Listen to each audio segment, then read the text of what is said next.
사랑하는 여러분, 우리가 읽은 말씀은 이제 예수님께서 이제 자신의 제자들과 이별을 하시고 그 하늘로 올라가시는 장면을 기록하고 있습니다. 그러니까 예수님이 지상 사역을 마치시고 하늘로 올라가심을 성경은 뭐라고 얘기하냐? 승천하심이라고 말씀하십니다. 그러니까 사도행전은 짧지만 이 강력한 어투로 이 승천을 말씀하십니다. 그러니까 저는 그 예수님의 승천이 지금 이 모든 믿는 자에게 있어서 어떻게 보면 이 땅에 사는 동안 가장 중요하게 붙들어야 될 말씀이라고 생각합니다. 왜 그러한가?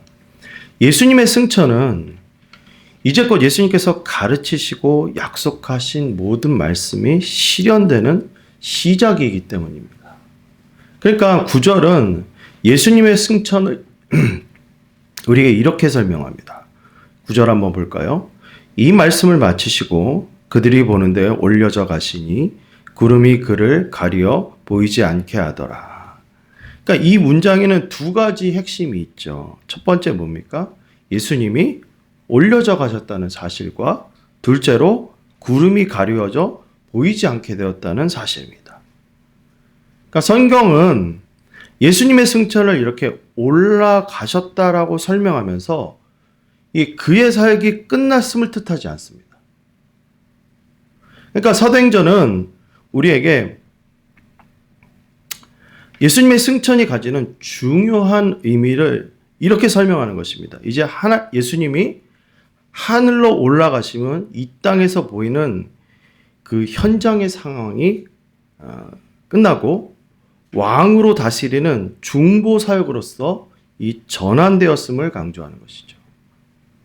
그러니까 신약은 예수님이 하늘에서 우리를 위하여 간구하는 분이심을 늘 강조해요. 그러니까 로마서 8장이 뭐라고 얘기하냐?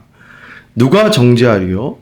죽으실 뿐만 아니라 살아나시는 이니 그리스도 예수시니 그는 하나님 우편에 계신 자요 우리를 위하여 간구하시는 자신이라. 히브리서 7장에 보면 그러므로 자기를 힘입어 하나님께 나아가는 자들은 온전히 구원하실 수 있으니 이는 그가 항상 살아계셔서 그들을 위하여 간구하심이라. 여러분, 이러한 신약 성경의 설명은 실제로 사도행전에서 이 스데반 집사가 순교를 당할 때 예수님께서 그 보좌에서 일어나셨음을 설명하는 것을 보게 되는 것이죠. 그러니까 사도행전 1장은 우리가 되게 짧은 구절이지만 예수님의 그 승천하심으로 예수께서 교회를 세우실 뿐만 아니라 그가 승천하시는 것 자체가 뭐냐? 통치하시는 왕으로서 좌정하심을 설명하시는 것입니다. 그러니까 이 사실은 사실 신약교회와 모든 백성이 가지고 있어야 할 아주 중요한 믿음이라는 것이죠. 그러니까 성경은 하나님이요, 알라신과 같지 않다고 그랬겠어요. 그러니까 뭐냐면 이슬람에서 말하는 알라는 이 세상을 창조하고 더 이상 인간 세계에 관여하지 않는 것이 신이요 알라라고 설명합니다. 그들이 말하는 구원은 그래서 알라가 정해놓은 구원의 행위를 통해서 그 구원을 기준을 통과할 때만 구원이 이루어진다고 설명해요. 그런데 성경의 하나님은 구약과 신약에도 인간의 역사와 그리고 그의 백성에게 직접적으로 간접적으로 통치하시고 교류하시며 교제하시고 그의 다스림 안에 있다는 것을 강조하는 것입니다.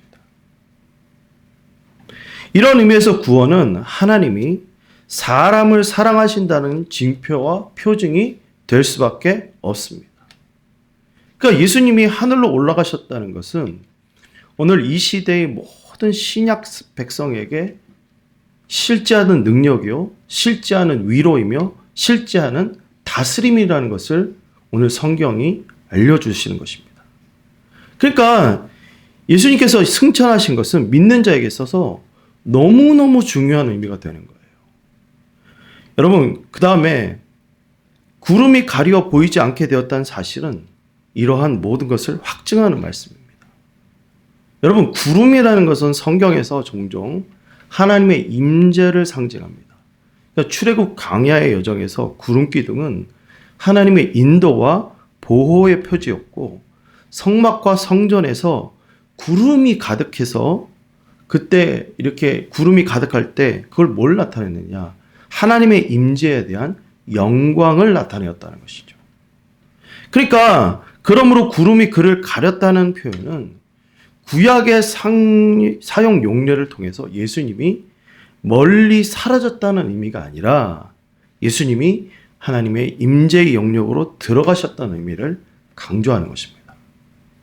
그러니까 개혁주의 전통 신앙은 이 성도에게 승천의 유익을 뭐라고 설명하느냐? 하이델베르그 요리문답에 이렇게 설명합니다. 한번 보십시오. 예수 그리스도의 승천은 우리에게 어떤 유익을 줍니까? 첫 번째, 그는 하늘에서 아버지 앞에서 우리의 변호자가 되시며, 두 번째, 우리 자신의 육체가 하늘에 있다는 것은 우리의 머리이신 그리스도께서 그의 지체이신 그에게도 데려가실 것이라는 확실한 보증이다. 세 번째, 그분은 그에 상응하는 보증으로서 그분의 영을 우리에게 땅에 보내주십니다. 우리는 성령의 능력으로 땅의 것을 구하지 않고 그리스도께서 하나님 오른편에 앉아 계신 위의 것을 요구합니다. 할렐루야. 그러니까 이 신앙 고백서를 통해서 우리는 사도행전 1장 9절은 예수님의 승천이 그냥 어떤 감상적인 슬픈 이별이 아니라 교회를 위한 그 예수님의 더 높은 차원의 돌봄이 시작되었다는 것을 깨닫기를 원했다는 거예요. 그러니까 예수님의 통치의 직접적인 그 다스림의 원리가 누구냐? 바로 성령 하나님이 되시는 것입니다. 그러니까 그러므로 승천은 신자의 가슴에 무엇을 깨닫게 해야 하는가? 바로 이 예수님의 왕으로서 이 세상을 다스리심과 그의 통치가 성령 역사 속에 이어져 나가기에 우리는 예수님의 재림까지 모든 성도는 성령의 길을 따라 순종해야 된다는 것을 깨달으라는 겁니다. 그런데 문제가 있죠. 문제가 여기 있습니다. 그러니까 예수님의 말씀은 다 이해했어요. 근데 문제가 있어요. 문제가 뭐냐? 문제가 10절이에요. 우리 10절을 한번 읽어보겠습니다. 시작. 올라가실 때에 제자들이 자세히 하늘을 쳐다보고 있는데, 거기까지. 사도행전 1장 9절과 10절은 이 반대적인 개념을 설명해요. 이게 뭐냐? 예수님의 움직임이 동적인 그런 움직임을 설명하는 반면 10절에는 제자들이 그들의 시선이 멈춰 있는 장면으로 묘사합니다. 이 반대되는 장면이죠. 여러분, 사도행전이 왜 이렇게 했을까? 제자들은 왜 예수님의 승천 앞에서 멈춰서서 하늘만을 바라봤을까? 두 가지 이유가 있습니다. 첫 번째, 사랑하는 주님을 눈앞에서 떠나보내야 되는 이별의 충격이 있었기 때문이죠. 여러분, 우리가 누군가를 사랑했을 때 떠나보내는 건 굉장히 충격적입니다. 두 번째, 그 앞으로의 사명이 무엇인지 아직 완전히 이해하지 못한 상태였기 때문에 이 두 가지 혼돈이 있었던 거예요. 성경은 이 제자들의 멈추는 시선과 이 멈춰있는 모습을 주목합니다. 왜 그러냐? 이것은 지상의 모든 그 성도들이 흔히 빠질 수 있는 영적인 오류가 이 장면 안에 녹아져 있기 때문입니다. 그 오류가 무엇인가? 바로 믿음으로 붙잡아야 될 것을 우리는 감각으로 붙들려는 시도가 있다는 거예요. 사랑하는 여러분, 예수님은 4절에 제자들에게 뭘 명령하셨냐? 성령을 뭐 하라고요? 기다리라고 명령하셨어요. 그런데 이 기다림은 하늘을 멍하니 바라보고 주님 감 주세요 하는 그 감 떨어지는 태도가 아니죠. 이 기다림은 뭡니까? 예수님이 말씀하신 기다림은 약속을 붙들고 기도하고 순종으로 준비하는 것이 기다림이었습니다. 그런데 지금 제자들은 예수님의 승천을 바라보고 시선이 멈추고 거기에 마음까지 멈췄다는 것입니다. 그러니까 결과로서 드러나는 게 뭐예요? 몸도 멈추고 사명도 멈추게 되는 것이죠. 믿음으로 붙잡아야 될 것을 이 감각적으로 붙잡는다는 말이 뭐냐? 그것은 약속 자체보다, 그러니까 하나님이 예수님께서 우리에게 주신 약속보다 내가 지금 느끼는 것, 감정, 분위기, 흥분, 내가 보는 것, 현상, 표적, 내가 이해하는 것, 정보, 지식, 내가 만족하는 것, 유익, 편익을 신앙의 확신과 근거로 삼는 것을 말하는 것입니다. 즉 말씀을 듣고도 그 명령이 나의 삶의 사명으로 내려오지 못하는 것이죠. 그러니까 오늘날 교회도 비슷합니다. 우리는 성도들의 대부분 많은 경우 뭘 원하죠? 하나님이 하시는 일을 보고 싶어하고 그거를 또 갈망합니다. 이러한 마음은 믿는 자들에게 있어서 너무너무 좋은 자세예요. 그걸 지금 나쁘다고 말하는 게 아닙니다. 근데 문제가 있어요. 문제가 뭐냐? 우리의 시선이 결과 혹은 보이는 것에 매이기 시작하면 하나님이 하시는 일을 볼 수가 없다는 겁니다. 왜 그런가? 여러분, 성도가 현상에 집중하게 되면 성도는요, 순종이 미뤄지게 되고 회개가 얕아지고 공동체의 책임이 흩어지게 됩니다. 이러한 현상의 집중은 반드시 그 성도에게 다음 현상과 작용을 불러오는데 그게 뭐냐? 설교를 감동의 소비로 이해하게 되고 예배는 은혜의 경험에 관람석으로 변하게 되고 개인의 삶은 변하지 않게 되어 있습니다. 이게 이렇게 체인이 맞불려 있듯이 그렇게 순차적으로 와요. 이게 어떻게 알 수 있느냐? 여러분, 원래 초대교회나 그 다음에 제대로 된 회개는 말씀이 내 자존심을 건드리고 깨리면 그게 깨지는 걸로 여겨야 되는데 이 현상이 나타난 사람들은 어떻게 하냐? 말씀이 내 자존심을 건드리고 찌르면 은혜가 없다고 느껴져요. 오히려 반대로 말씀이 나를 위로하라고 기분을 올려주면 하나님께서 함께 하신다고 확신합니다.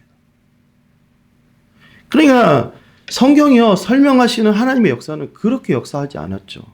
하나님이 위로하시지만 먼저 뭘 하셨죠? 죄에서 돌이켜서 하나님이 앞에 나오는 것을 먼저 요구하십니다. 그럴 때 참된 위로가 우리에게 일어나는 거예요. 여러분, 감각의 중심에 선 그러한 신앙들은 이렇게 나에게 불편한 어떤 말씀들을 굉장히 싫어하게 만들어요. 대표적인 예로 예수님께서 요한복음 6장에 어떠한 기적을 일으키시죠? 이 오병이어의 기적을 일으키십니다. 사람들이요, 오병이어의 기적을 보고 그 시선이 온통 예수님을 향합니다. 근데 예수님이 뭐라고 그때 지적하시느냐? 우리 26절, 27절 한번 읽어봅시다. 시작. 예수께서 대답하여 이르시되 내가 진실로 진실로 너에게 이르노니 너희가 나를 찾는 것은 표적을 본 까닭이 아니요 떡을 먹고 배부른 까닭이로다. 썩을 양식을 위하여 일하지 말고 영생하도록 있는 양식을 위하여 하라. 이 양식은 인자가 너희에게 주리니 인자는 아버지 하나님께서 인치신 자니라. 예수님이 지금 이 오병이어의 기적을 일으키시고 사람들의 시선이 온통 그 기적에 지금 집중됐을 때 뭐라고 얘기하셨냐? 썩을 양식이 아닌 나 예수께 시선을 바꾸라라고 촉구하신 것입니다. 그러면 우리는 이 감각의 신앙 대신에 반드시 붙잡아야 될 것이 있다는 것이죠. 그게 뭔가? 우리 10절, 11절입니다. 한번 읽어볼까요? 시작. 흰옷 입은 두 사람이 그들 곁에 서서 이르되 갈릴리 사람들아 어찌하여 서서 하늘을 쳐다보느냐? 너희 가운데서 하늘에 올려지신 이 예수는 하늘로 가심을 본 그대로 오시리라 하였느니라. 아멘.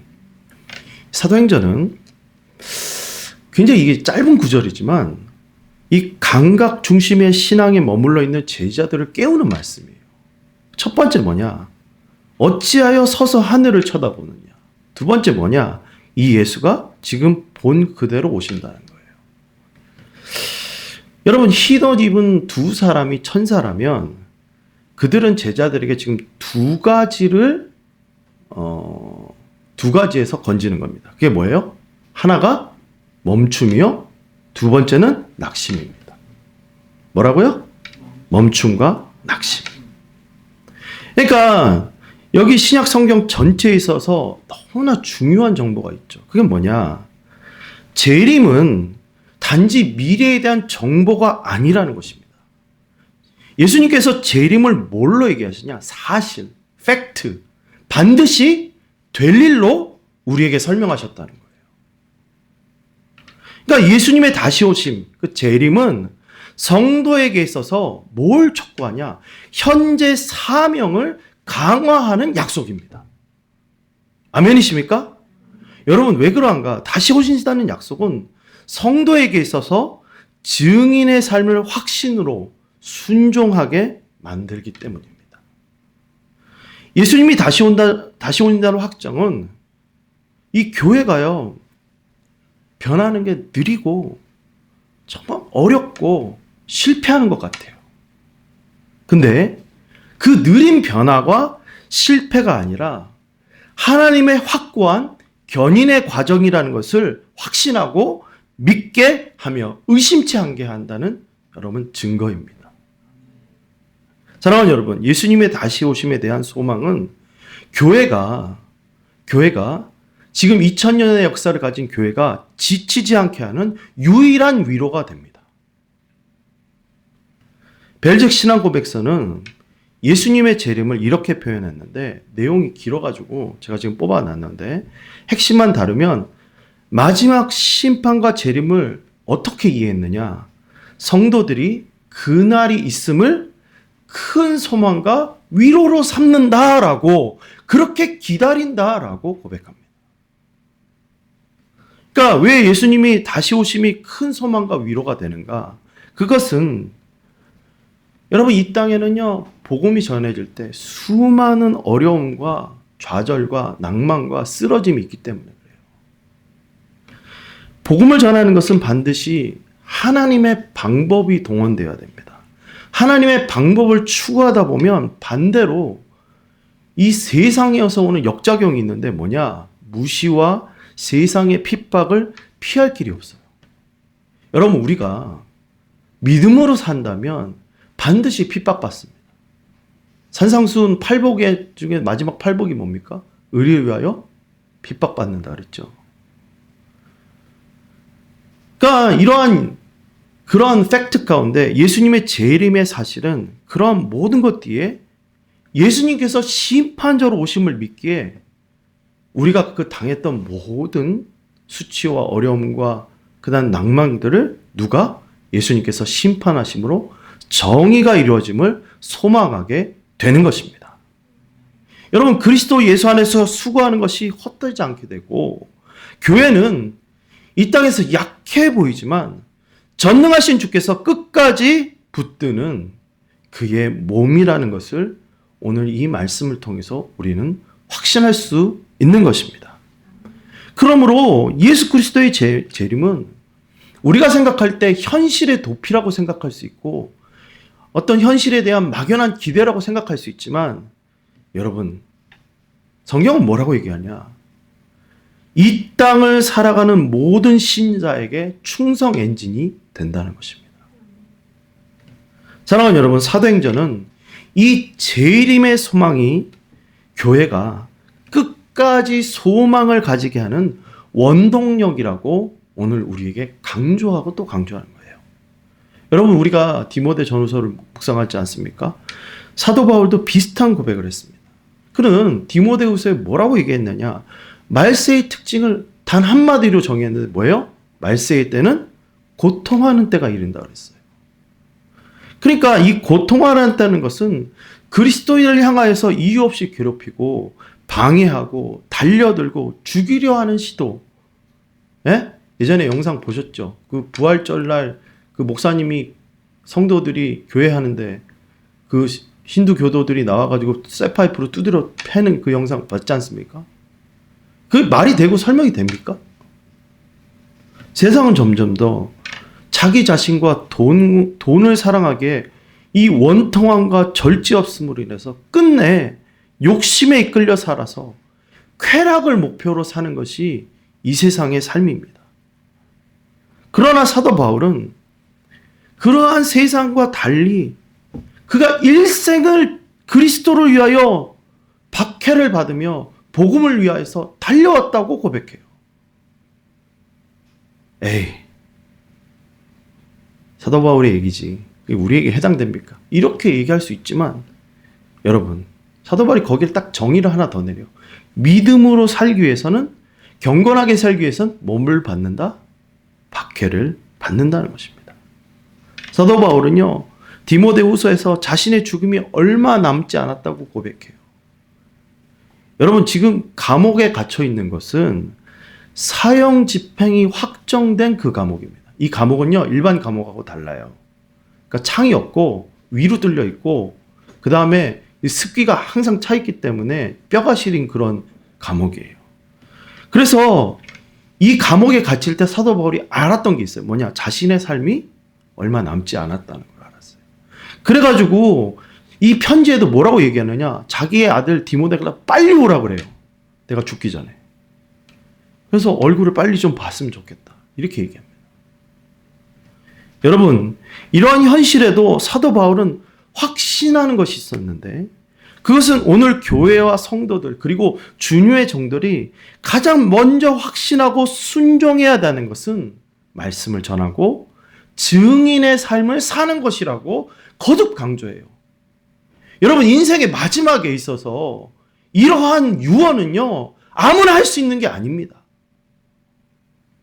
사도 바울은 일생을 예수님의 복음을 전하기 위해서 달려갔습니다. 여러분, 사도 바울이 40에 하나 감한매를 여러 번 맞았고 돌팔매질을 당해가지고 시체처럼 누워있을 때 그게 끌려나갔어요. 그래가지고 성 밖에서 이게 시체인지 사람인지 구분이 안 돼가지고 있으니까 던져졌는데 기절했다가 다시 일어나가지고 또 말씀 전하고 도망 나오고 수차례 수만 번 반대를 무릅쓰고 정말 힘들게 삶을 살았습니다. 근데 거기서 끝나면 좋아요. 근데요, 말년에 제자들이 배신을 해요. 그리고 이 디모데 후서에 보면 자기 주변에 남아있는 사람이 없어가지고 돌보는 사람이 없어요. 그건 너무너무 힘든 겁니다. 외로운 거예요. 진짜 쓸쓸한 인생 아닙니까? 그러나 그가요, 우리와는 다르게 뭘 확신하느냐? 우리 한번 6절, 7절, 8절 한번 봅시다. 전제와 같이 내가 벌써 부어지고 나의 떠날 시각이 가까웠다. 나는 선한 싸움을 싸우고 나의 달려갈 길을 마치고 믿음을 지켰으니 이제후로는 나를 위하여 의의 면류관이 예비되었으므로 주 곧 의로우신 재판장이 그날에 내게 주실 것이며 내게만 아니라 주의 나타나심을 사모하는 모든 자에게 도니라. 아멘. 사랑하는 여러분, 사도 바울은요, 어느 사도보다 이 확신한 것이 바로 예수님의 재림입니다. 오늘 승천하는 것과 달리 하늘에서 예수님이 다시 오신다는 그 사실은 사도 바울에게 있어서, 그다음에 수많은 사도들에게 있어서, 그 당시 초대교회의 모든 성도에게 있어서 사명을 완수하고 그토록 어려운 가운데 목숨을 내놓는 현장 가운데서도 마지막으로 지금 소원을 비는 그 현장에서도 당당하고 소망을 갖게 하는 확신이었다는 것입니다. 사랑하는 여러분, 우리는 어떻게 보면 저부터도 점검해 보면 이 감각적인 믿음을 너무 쉽게 용인하고 너무 쉽게 가지려고 해요. 그것이 우리의 육체의 한계 때문이죠. 보이는 것에 의존하려고 하는. 그러나 진짜 믿음은 눈에 보이는 것을 쫓는 믿음이 아니라 바로 이 약속하심과 주님이 오신다는 재림을 확신하는 진리의 믿음입니다. 주님은 다시 오십니다. 여러분, 이 땅에요, 우리가 신자로 살아가면서 정말 이해할 수 없는 수많은 일들을 삶 가운데 겪고, 때로는 그것이 울분이 차고 불합리하고 억울하고 정말 이불을 뒤집어 쓰고 울면서 다윗이 고백하는 것처럼 천만인이 나를 둘러싸서 죽이려 하는 것 같은 위협 속에서 두려움 가운데 사로잡히기도 합니다. 그러나 신약 성경에 이 사도 바울과 그 다음에 사도들은 이런 두려움과 어려움과 불합리함 속에서도 너무나 단호하게 확신한 믿음이 있었으니 그게 뭐예요? 나의 믿음에 대한 주 예수께서 칭찬하시며 거기에 상급 주시는 부심을 확신하고 삶을 살아갔다는 것을 여러분 인지하시기 바랍니다. 재림의 소망은 여러분 2000년 전의 신자들이나 지금의 신자들이나 더할 나위 없는 기쁨이며 소망이며 영광입니다. 저는 우리 안디옥 교회가 이 주님이 다시 온다는 이 사실을 정말 인생의 가치로 붙잡아지기를 간절히 축원합니다. 이 재림의 소망을 정말로 꼭 붙잡길 바랍니다. 제가 이 말씀을 준비하면서 내가 내 삶 가운데 혹은 내가 주일학교 가운데 이 재림에 대한 강조가 있었나 좀 이렇게 살펴봤거든요. 근데 오히려 반대였어요. 재림을 사모하는 건 이단적이다라는 어떤 그런 믿음들이 있었어요. 그러니까 뭐냐, 재림을 사모하지 않으니까 어려움이 찾아오면 이게 막 뿌리째 흔들리는 거죠. 성경은 그렇게 말하지 않아요. 재림의 약속을, 재림을 진실로 받아들이는 것이 신자의 믿음인 줄 믿습니다. 사랑하는 성도 여러분, 예수님은 하늘로 올라가셨을 뿐만 아니라 그 예수님께서 지금 통치하고 계십니다. 그래서 교회 가운데 이러한 삶의 어려움에 그 감각적인 것에 부딪히고 있을 때 거기서 헤어나올 수 있도록 누구를 보내셨다고요? 성령 하나님을 우리에게 보내주셨어요. 성령님이 어떤 분이시냐? 우리가 그 감각적으로 눈이 멀고 영적으로 눈이 멀었을 때 우리를 위해서 어떻게 한다고요?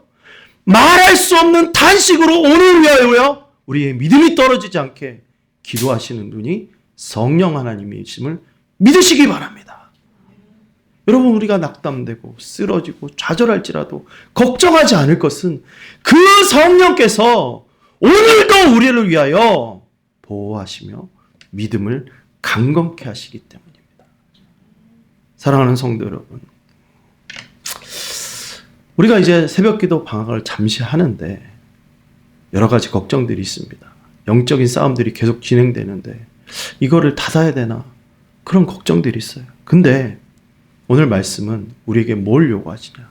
각자의 삶에서 더욱더 성령님을 의지하며 나아가는 것을 훈련할 것을 명령합니다. 여러분, 우리는 골방을 통하여 기도하시고 성령님의 임재를 날마다 구함으로 그의 보호하심과 재림의 소망을 붙들게 우리의 믿음이 견고케 되게 하여서 무시로 성령 안에서 기도하며 나아가는 주의 백성들 되시기를 간절히 축원합니다. 사랑하는 여러분, 이 교회는 누구의 것입니까? 여러분 누구의 것입니까? 예수 그리스도의 것입니다. 그가 우리를 놓지 않는다고 약속하셨사오니 그 약속의 말씀을 붙잡고 끝까지 달려가 나가며 하늘의 그 소망, 재림의 팩트를 붙잡고 오늘 승리하며 나가는 주님의 백성 되시기를 간절히 축원합니다. 할렐루야. 우리 찬송합시다.